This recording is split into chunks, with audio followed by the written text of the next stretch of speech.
Stream KOAM News now on the TV app, available for iOS and Android. Right now at 5, the polls are closed and votes are counted in Missouri and Oklahoma. We'll have the latest numbers. And after some storms, we have cooled down a bit. We're going to have a pretty chilly day ahead. I'll have the details in just a minute. Plus, when the storm approached Carthage, the city's tornado sirens remained silent. The fire chief explains why. The 4 states' most watched news starts now.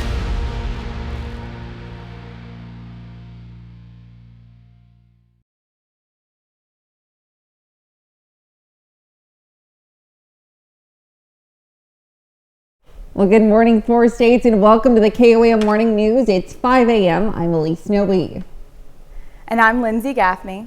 And it's a Wednesday. Yes. You said it's Friday. I think that's wishful thinking. I wish, yeah. Yeah, we had some storms earlier this week, but it seems pretty mild right now. It is pretty mild, but it is going to be a pretty chilly day today. Unfortunately, I don't love the cold. It's springtime. It should be warm now. Yes. Well, Yeah, so we'll take a look at that. Yesterday we got to about 59 as our high. Today not as warm, unfortunately, and our low was 41. So we've got a chilly couple of days due to that cold front that came through on Monday. I know a lot of us got some pretty bad storms. Luckily there were no tornadoes in the area, but it didn't do without any damage. We had some trees down, some limbs, and the roads and everything. And it did drop these temperatures pretty drastically. Across the region, we're in the 40s right now, with our highs only getting up to the mid to lower 50s today. Now we've got some showers in the southwest and the northeast of us. Some of the northeast showers are going to be pushing through our northern counties today by about 8 a.m. We'll see them mostly gone, but we may see a few showers in the region, but nothing too serious, and it won't be long-lived. We can see they'll pass through pretty quickly on, and then we're off to a pretty chilly but clear day. Now it is going to be breezy. We have got winds gusting 30 to 35 miles per hour today. They'll start to die down tonight, but it will bring these wind chill values down pretty significantly. Temperatures right now in the 40s, but these wind chill values are going to feel like it's in the 20s. It's not going to get much warmer today with the mid to lower 50s as our high, and these wind chill values only getting up to the 30s. So pretty cold day ahead, but it will start to warm up as we move to the rest of the week and weekend. I'll have those details for you in a bit. All right, thanks, Lindsay. Well, ballot questions that will impact your taxes, streets, and schools are answered. Voters in both Missouri and Oklahoma went to the polls yesterday to decide on local issues. In many communities, those included tax proposals. We begin our coverage with the Joplin proposition to extend an existing 0.3% sales tax for 12 years. It would fund capital improvements such as street projects. That proposal passed by a vote of 2,141 to 1,391. Carl Junction voters were asked to extend an existing tax to fund an $18.5 million school bond. Proposition kids passed easily. 1,424 to 539. A school bond was also on the ballot in Rich Hill. It called for a tax hike. Voters said yes to that idea. A sales tax proposal in Barton County was to provide central dispatching for various emergency services such as fire and ambulances. 60% of voters said yes to that plan. Ballots in Nevada, Missouri included $15 million revenue bond proposal for the waterworks and sewer system. Voters apparently liked that idea. The vote was 517 to 243. The White Rock Fire Protection District proposed a plan that would change its funding formula, increasing sales tax while reducing property taxes. That proposal also passed. Voters in Fidelity, Missouri accepted a plan to impose a half-cent sales tax for economic development. And voters in a number of communities considered a so-called use tax that's typically imposed on certain goods and services that are not subject to a sales tax. Jasper County voters approved that use tax proposal by a wide margin. A tax proposal also appeared in Carl Junction ballots. More than 1,100 votes were cast, and it appeared to fail narrowly by 3 votes. A proposal to impose a local use tax in Nevada passed on a vote of 485 to 282 votes. And more use tax ballots yesterday. The one in Knoll, Missouri, voters there approved that proposal. And Knoll voters also considered a 3% tax on the sale of recreational marijuana. Voters said yes to that idea by a wide margin.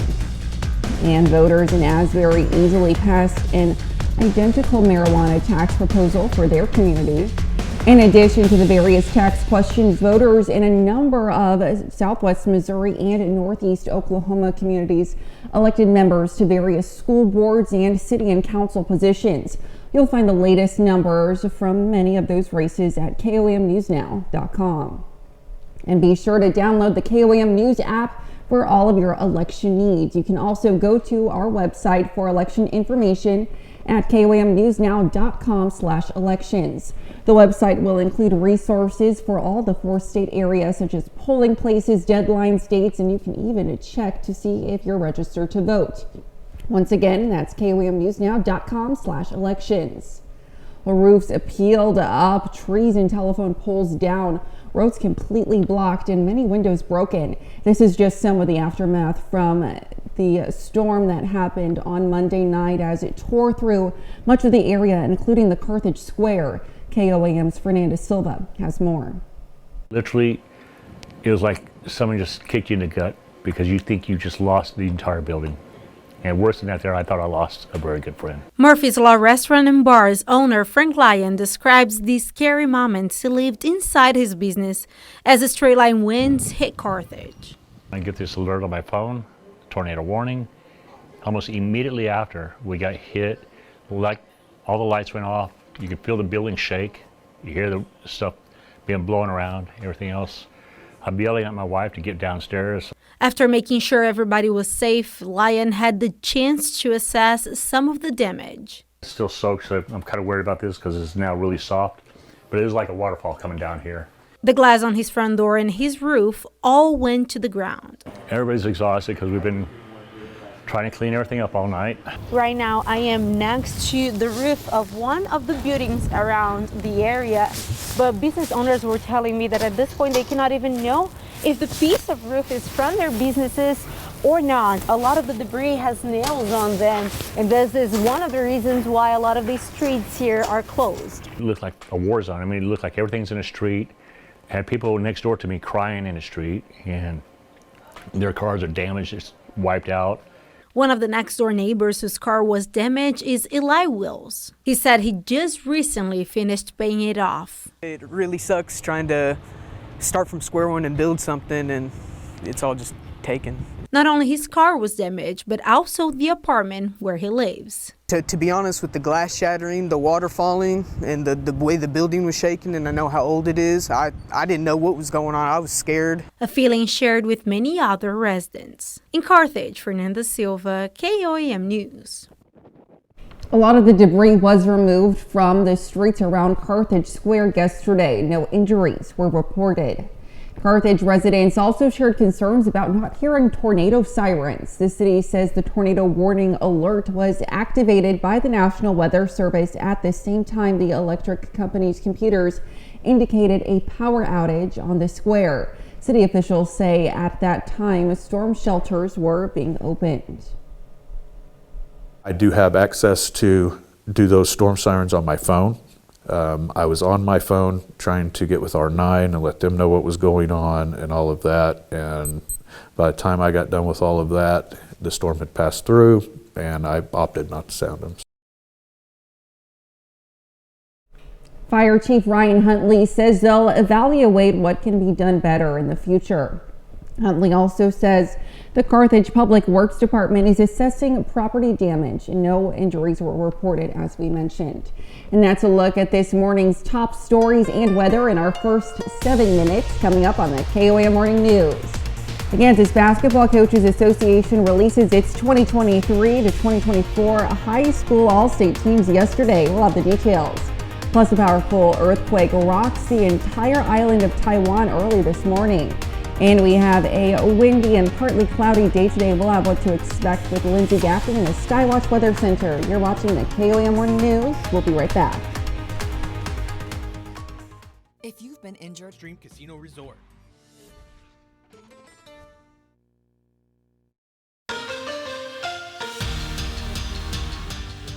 Top student athletes at Northeast High School have already committed to University of St. Mary yesterday morning.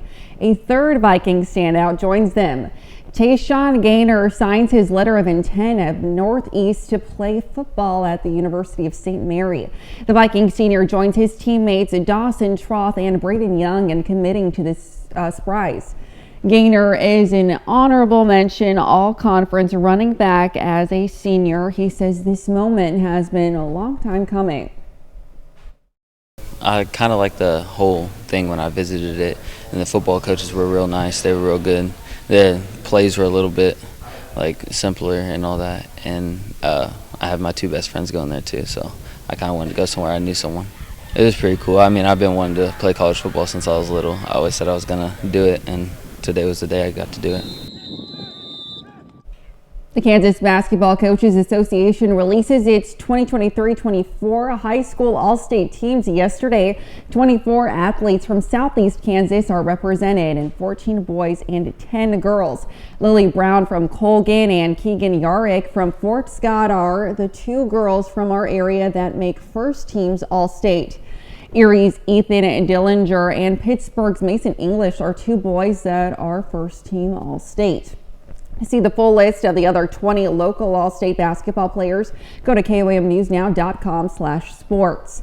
Elsewhere in the MIAA, former Carthage High School wide receiver Arkell Smith, who went on to play college football for Central Missouri, signs with the Edmonton Elks of the Canadian Football League. Smith was a two-time all-state wide receiver with the Tigers at UCM. He was an first team All-American this past season.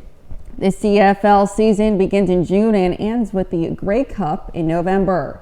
Pittsburgh State baseball is coming off 2 consecutive road losses before hitting the road again to face the number 2 team in the nation. The 24th ranked Gorillas win in the bottom of the 11th inning on a walk-off double from Nixon Brannon. That snaps a 2-game losing streak. PSU goes on the road to the number 2 team in the nation, Central Missouri, this weekend. Webb City Cardinals baseball was on the road yesterday afternoon, a district championship rematch against McDonald County. First inning, Webb City's Drew Vonner-Haar gets this one rolling. He hits it to the midfield, and a miscommunication by the outfield lets the ball drop. Sean Hunt scores. Cardinals now lead by 1. The second inning, and things open up for Webb. Cohen Epler grounds it to the left field, and check this out, ball gets bobbled on the throw. Home and Hunter Scholl slides in safety, and to add insult to injury, Christian Brock crushes the ball to the left field. It's out of here, no doubt. 3-run home run. The Cardinals score 7 runs in the second inning. Webb City is solid defensively as well. 5th inning, Luke Beverlin gets a swinging strikeout to end the game early. Cardinals finish this one in just 5 innings, 13-0 final score. Webb City returns home Thursday to face Neosho. Still to come, the FDA is facing a lawsuit after missing its own deadline to take action to ban menthol cigarettes. Plus, a check of the 7-day forecast when the KOAM Morning News returns.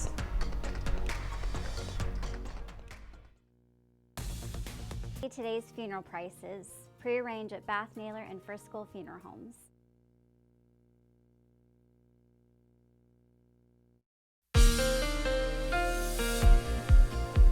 Well, it's a pretty chilly start to your morning. Take a look at 7th and Range Line. It's clear though, no clouds yet. When I was getting to work, I saw a lot of stars this morning. We do see some showers start to move into our northern counties. It'll be continuing through about 8 a.m. today. Pretty light, brief showers, nothing to be concerned about. We have some more showers just southwest of us, although they're not making it into our area today. Right now, we're clear in the middle of our region. Like I said, a few showers in our northern counties. And the next system we're tracking is still west of Vancouver. So we've got another few days. We'll start to warm up as a ridge passes our area, and it'll be nice.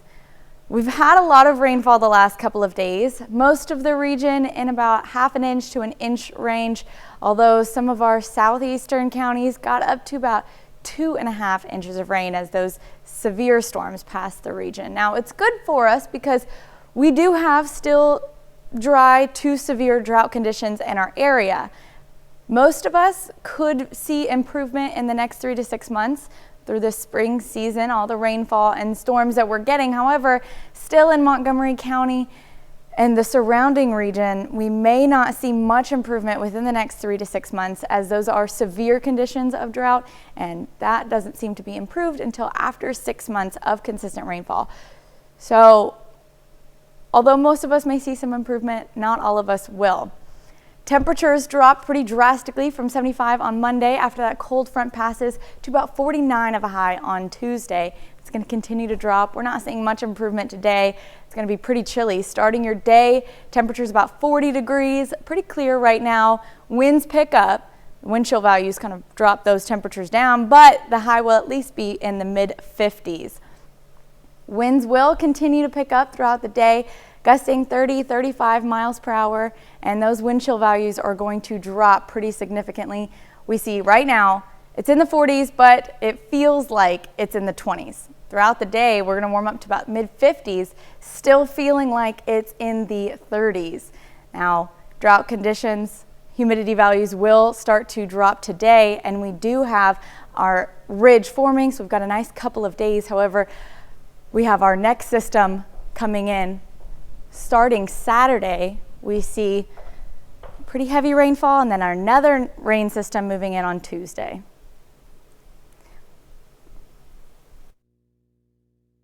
Backed by popular demand, it's Ron's Massive Meat Sale. Featuring the John Boy and Billy Big Show every weekday morning. Rock 105.3. Topping Health Watch this morning, the FDA is facing a lawsuit after missing its own deadline to take action to ban menthol cigarettes. The suit was filed by a coalition of civil rights and medical organizations.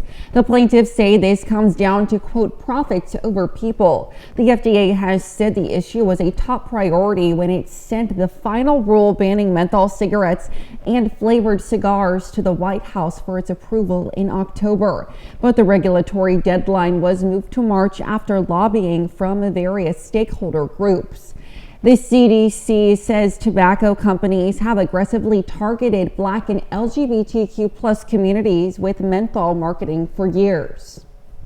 The FDA is also signing off on a first prescription digital treatment for depression. It's a smartphone app for people who get a diagnosis of a major depressive disorder. Rejoin will be prescription only and won't treat depression on its own, but rather is to be used in conjunction with medications. The 6-week program may stimulate the areas of the brain thought to be responsible for antidepressant effects. It will consist of a series of brain training exercises, but more research is needed and their findings are just preliminary. Therefore, it is still unclear if most insurance companies will cover the cost of this treatment. A human case of bird flu has been detected in Texas. Correspondent Kelly Saberi has more from Chicago. The first time bird flu was detected in a human was in 2022. A prison inmate contracted the virus working at a poultry farm in Colorado. It remained the only case in a human until this week. This is significant as the case in Texas marks the first time someone has caught bird flu from a mammal. The Texas Department of State Health Services says there shouldn't be any fear. This isn't something that we expect to see spreading from person to person. It is extremely rare for this virus to be transmitted from one person to another. Avian flu, as it's more formally known, has been spreading among more animal species over the last 4 years in a handful of countries. Over 200,000 seals and sea lions have died in South America alone. This is the first time the disease has been detected in U.S. livestock. The cows that appear to be infected are in Texas, Kansas, Idaho, New Mexico, and Michigan. While the disease is spread through infected birds, officials aren't ruling out transmission among the herds just yet. Those who own cattle have been asked to isolate their sick cows and keep all other movement to a minimum. The outbreak from 2015 remains the most expensive animal-related health disaster in the nation's history, costing the government and the industry a combined $4 billion, setting off an increase in the price of eggs and poultry. Experts aren't expecting a major impact on the country's milk supply, especially this time of year, as the spring months and increased daylight bring a typically higher yield. And that's a look at some of today's top health stories. You're watching the KOAM Morning News. And we've had pretty chilly days, but today continues with temperatures still in the 40s this morning. We'll have more news after the break.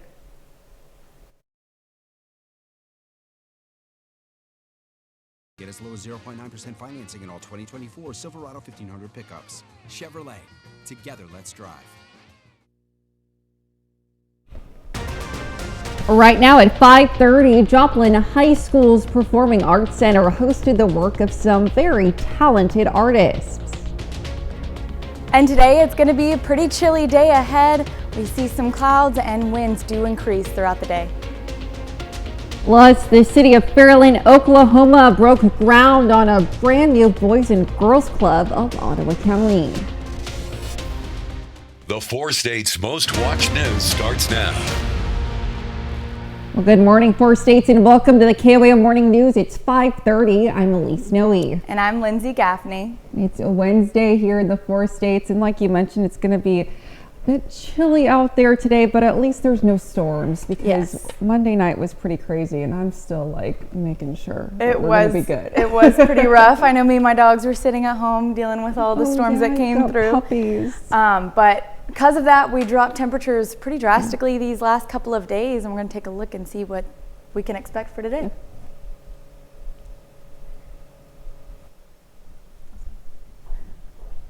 Temperatures right now in the low 40s across the region. Pretty chilly start to your morning. It feels like it's in the low 30s, and even across in some counties it could feel like it's in the low 20s due to these wind chill values. Winds are starting to pick up out of the west northwest from about 10 miles per hour, but these gusts are going to increase throughout the day. By 11 a.m. we see wind gusts up to 30-35 miles per hour, continuing on through the day. They will start to diminish as we get into the evening hours tonight, but it will make those temperatures feel a lot colder than what they actually are. We have some showers in our northern counties pushing in, not to be concerned about, pretty light, brief showers through our northern counties. And it's just the remnants of that system that passed rotating back in. Nothing to be concerned about. They'll be out of here by about 9 a.m. Now, we have had a lot of rain the last couple of days, giving us possibly some improvements on our drought conditions, especially in our southeastern counties. We have dry conditions, which means that can be fixed within the next 3 to 6 months. Now, out in Montgomery County, we have a pretty severe drought conditions out there. That's not going to be fixed within the next 3 to 6 months, but the rest of us, with the heavy amount of rainfall that we're getting this spring season, we could see improvements in the next 3 months. Now, we have more rain chances in the forecast this weekend and next week, and I'll have all those details for you up next. All right, thanks, Lindsay. We'll check in with you soon. Well, the Kansas Department of Health and Environment has issued a stream advisory for Shoal Creek. This is from the Missouri state line to the confluence with the Spring River and south to the Oklahoma state line in Cherokee County. The KDHE says the stream advisory is a result of a raw sewage release near Joplin. You should not enter these areas of the stream or river and keep children and pets away. The Joplin City Council last night met to discuss the possibility of a fiber optic network. Members approved the proposal on first reading. If it is approved on second and third readings, a later meeting, the city would okay an agreement with the company Allo Missouri LLC to construct the fiber optic network. That network would help provide high-quality, high-speed internet access to Joplin residents and businesses. Four core values: we want to make the local, honest, exceptional, and hassle-free. So what we do is we make it easy for the residents of business to do business with us. We're going to have local employees in the marketplace. We're going to have storefronts. So no matter how the customer wants to do business, whether it's reaching out to us on the phone, stopping in our storefront, or just ordering through our website, we're there to take care of their needs. Under the agreement, the network's facilities would be opened and operated by Allo, but located within the city. Well, Joplin High School's Performing Arts Center hosted the work of some very talented artists yesterday. The annual Joplin K-12 Art Show showcased a variety of artwork from nearly every Joplin school. Joplin High School is open Monday through Friday, 8 a.m. to 4 p.m., and the show runs until April 16th. The city of Fairland, Oklahoma broke ground on a brand new Boys and Girls Club of Ottawa County. The size of the new building will serve current kids as well as kids on the waiting list and, as one official said, kids in the future. Funding for the project came through a partnership with the Cherokee Nation. You know, Cherokee Nation, this is their jurisdiction. We're strong partners with Cherokee Nation. And Chief Hoskins allocated $5 million to Boys and Girls Clubs in Cherokee Nation Reservation. And so we were able to tap into those funds to secure the necessary resources to purchase this building. And then we've been able to gain additional partnerships to fund the renovation project as well. The new Boys and Girls Club is scheduled for its grand opening this August. And that's a look at our top news stories coming up this half hour on the KOAM Morning News. A new law against hate crime speech is now in effect in Scotland, and it is hugely controversial. Plus, gangs in Haiti continue to try to gain control over Haiti's capital. We'll have the latest. You're watching the KOAM Morning News. Aaron Sachs and Associates, proud partner of the St. Louis Cardinals. Topping World Watch, a new law against hate crime speech is now in effect in Scotland. It is hugely controversial. Author J.K. Rowling of Harry Potter fame is daring police to arrest her for criticizing transgender ideology. Senior Foreign Affairs correspondent Greg Palcott has the latest from London. If you witness a hate crime, report it. Scotland has a new hate crime law. It's one of the most sweeping around. It aims to tackle harm caused by hatred and prejudice, threatening a police investigation, fines, and jail time, even if something is only said or posted. Regarding personal characteristics like age, disability, religion, sexual orientation, transgender identity. Scotland's First Minister thinks it's necessary. It's kind of rising tide of hatred against people because of their protected characteristics. But others think it's a major challenge to freedom of speech, especially on those hot-button gender issues. During the passage of the hate crime bill, there were a lot of arguments about freedom of speech. While Scotland is a part of Britain, it has autonomy. UK Prime Minister Rishi Sunak is worried. We should not be criminalising people saying common sense things about biological sex. Clearly that isn't right. We have a proud tradition of free speech. Police in Scotland are concerned too. Officials say it could pull them away from crime-fighting duties. Scottish resident and author J.K. Rowling dared the police to arrest her, posting strong opinions on transgender issues. While officials confirmed to Fox they had received complaints, they were not assessed to be criminal. In a post late today, Rowling sounding somewhat vindicated, writing, "I hope every woman in Scotland who wishes to speak up for the reality and importance of biological sex will be reassured by this announcement, and I trust that all women, irrespective of profile or financial means, will be treated equally under the law." Many critics say Rowling's case is a sign of the slippery slope Scotland's new hate crime law could be leading towards, with more confusion and problems ahead. A powerful earthquake rocks the entire island of Taiwan early this morning. Buildings collapsing and a tsunami sprouting from the waters off the coast. In the capital city of Taipei, tiles flying off some buildings. Train service was suspended from 23 million people across the island, as was subway service. Taiwan's Earthquake Monitoring Bureau said the quake packed a magnitude of 7.2 with the U.S. Geological Survey, putting it at a 7.4. A tsunami of up to almost 10 feet was felt on the Japanese island group of Okinawa as a result of the earthquake. It's believed to be the biggest quake Taiwan has experienced since 1999. At least 29 people are dead after a fire broke out at an Istanbul nightclub Tuesday. Flames broke out during daytime renovation work at the club located on the ground and basement floors of a 16-story residential building.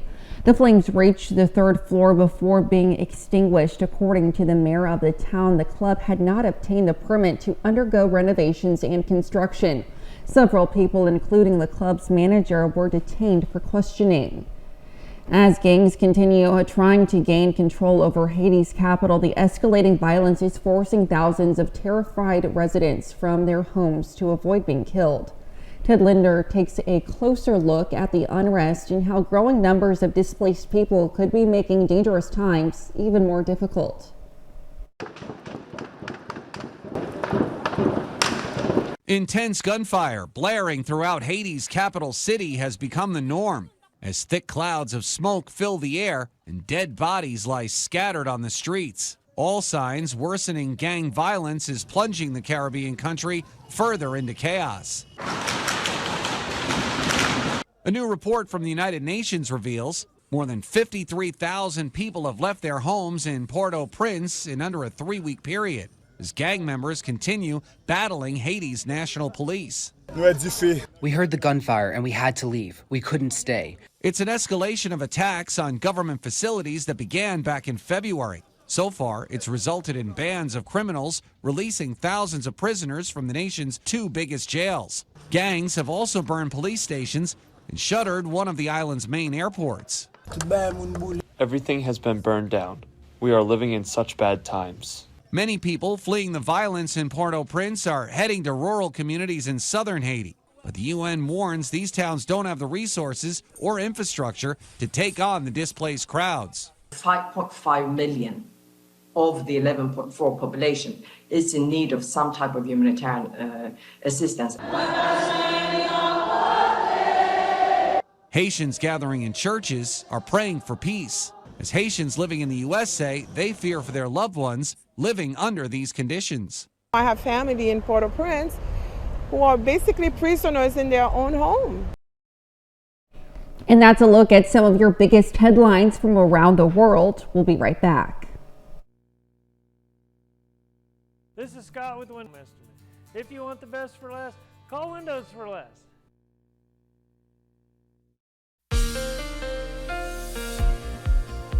All right, we're out in 7th and Range Line. It's not cloudy yet. We see clouds increasing throughout the day, so you may see some stars on your way to work this morning, but it will be pretty chilly today. And in our northern counties, we do see a few showers starting to push through. Nothing too severe. It's gonna be over in a couple of hours. It's gonna be not too bad. We also see a patch of rain in our southwestern, just south of our southwestern counties. So we're not getting much other than our northern counties getting a few showers. The next rain system that we're tracking is still west of Vancouver. So it's not even in our country yet. We've got another couple of days of warming up temperatures. However, today and tomorrow still staying in that cool range. We saw a cold front come through on Monday, dropping that high of 75 down to a high of 49 on Tuesday. So it was nearly 20 degree to 30 degree drop. Continuing on today, we see temperatures as you're getting ready to go to work, go to school, about 40 degrees across the region, so lower 40s. Winds are lighter, 10 to 15 miles per hour, and we don't see many clouds, but as we move through the day, clouds increase, winds increase, and temperatures warm up to about 54. However, with these fast wind gusts, we may not feel that temperature. It may not feel like it's in the 50s. We've got gusts 30, 35 miles per hour throughout the day, starting to die down Wednesday night, but throughout the day, it's going to be pretty chilly, bringing those wind chill values down drastically. It's going to feel like in the 20s right now, but as we continue on through the day, as temperatures get warmer, we're going to feel like we're more in the 30s. So a little bit better. Still, I'd rather feel like we were in the 50s. Continuing on, okay, so we see this ridge forming over our area. That is why we're getting the warming trend in the next couple of days. By this weekend, it'll feel like it's in the 70s. However, as this next cold front comes through, it's not a drastic cold front, but it will drop those temperatures a few degrees. That'll come in Saturday night. We'll see some thunderstorms, but it won't be long-lived. And continuing on, we see another cold front make its way through. So we've got these two low pressure systems giving us rain Saturday and giving us rain on Monday night into Tuesday.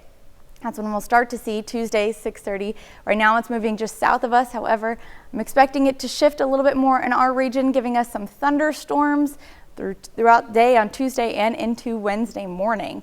That's going to drop those temperatures quite a bit, down from 70s to the 40s on Wednesday. It'll warm back up pretty quickly, but what you can expect today, winds gusting 30-35 miles per hour. Pretty sunny for the next couple of days. Sunny on Saturday until Saturday evening. That's when we'll have those rain chances pop up late on Saturday, dropping temperatures a few degrees, but we'll warm back up just in time for another cold front on Tuesday. Elisa will be back with more news after the break. At Bath Naylor and Frisco Funeral Home, we own and operate LL Flooring, every step covered. Weddings like the upcoming total solar eclipse are usually a once-in-a-lifetime experience. Logan Hoffman spoke with one couple from northeastern Maine who are now days away from combining the two. You're getting married during the eclipse. Mm-hmm. Chris Selmick says he was on a cross-country road trip when he realized he belonged in Maine with Stephanie Sennett. I proposed to Stephanie on the front porch before I even got into the house. It was the first thing I did when I got here. I didn't know he was going to do it right then, like right out of the car. It was cute. Stephanie had a stellar idea. I just thought, oh, that would be such a cool day to get married. I said, absolutely, we can. We can do whatever you want. And then I said, are you serious, though? But then he thought about the once-in-a-lifetime experience and was hooked. It just felt like the biggest party in the world. How could you celebrate your wedding in a bigger way than that? So they got right to planning. She will walk down the aisle when we hit full darkness. This wedding dress code requires eclipse glasses. Each guest received a pair with their invite. Wow, it's dark. It's safe to say the couple's embracing the theme. Our colors are navy blue and gold. With thousands expected to visit Maine for the eclipse, getting timing just right is key. I keep thinking, like, what if there's so much traffic I can't get there in the time that we want to start the ceremony? I'm probably gonna feel my heart pounding. But they both agree that the most important part of the day is starting their lives together. I came up here not knowing what I would find, and I found the sweetest girl in the world. The couple says they plan to get married next Monday, no matter what, rain, shine, or total solar eclipse. Well, a shopper has a close call with a huge runaway saw blade, and the whole thing was caught on camera. A warning, it may leave you a little on edge. Jeremy Roth has today's Take a Look at This. It may be time for April Foolin', but what nearly happened to a man in Oregon was absolutely no joke. That is a 4-foot-wide concrete saw blade that suddenly spun loose while in use at a nearby construction site and came ripping through this Eugene convenience store parking lot directly at customer Shane Remke. Exterior surveillance shows Remke seemingly unaware of the massive incoming blade, but an interior look shows him reacting along with store employees. I don't think I would have survived being touched by that thing. And all of a sudden we heard a loud bang, like it shook literally the whole store. Officials say they are investigating the incident to figure out what happened. As for Remke, he's just happy he survived, even though this runaway blade cut it very close. I mean, obviously it wasn't my time, but it's probably the closest I've ever experienced it. An alleged New Mexico shoplifter had his getaway cut short, not by a blade on the attack, but by cops on horseback. Officers from Albuquerque PD's mounted unit responded to the theft call at a pharmacy and commanded the suspect to stop, but instead had to take their trio of trusty steeds into traffic to chase the fleeing man down. That there's how they do her down in old New Mexico.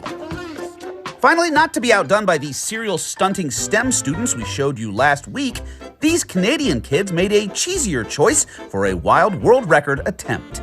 Through local donations and a little help from Kraft Heinz Canada, this topple teen of tweens have collected nearly 13,000 boxes of Kraft mac and cheese for a delicious and dumbfounding domino endeavor they're hoping will set a new world record.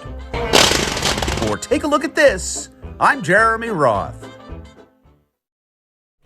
We'll be right back. My moderate to severe plaque psoriasis held me back.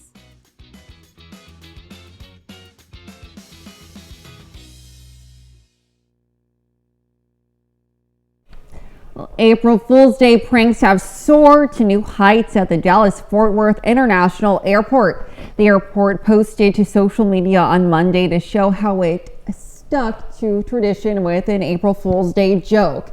This one came by of hundreds, if not thousands, of Post-its stuck to one of its planes.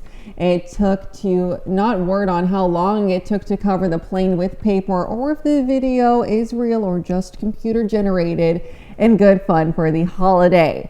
Do you have any plans yet for July 4th? Well, you may want to consider this. You can now enter a lottery for a chance to set sail aboard the USS Constitution. It's the world's oldest Navy warship, and the lottery will select a random 150 people to join the crew as they set sail in the Boston Harbor.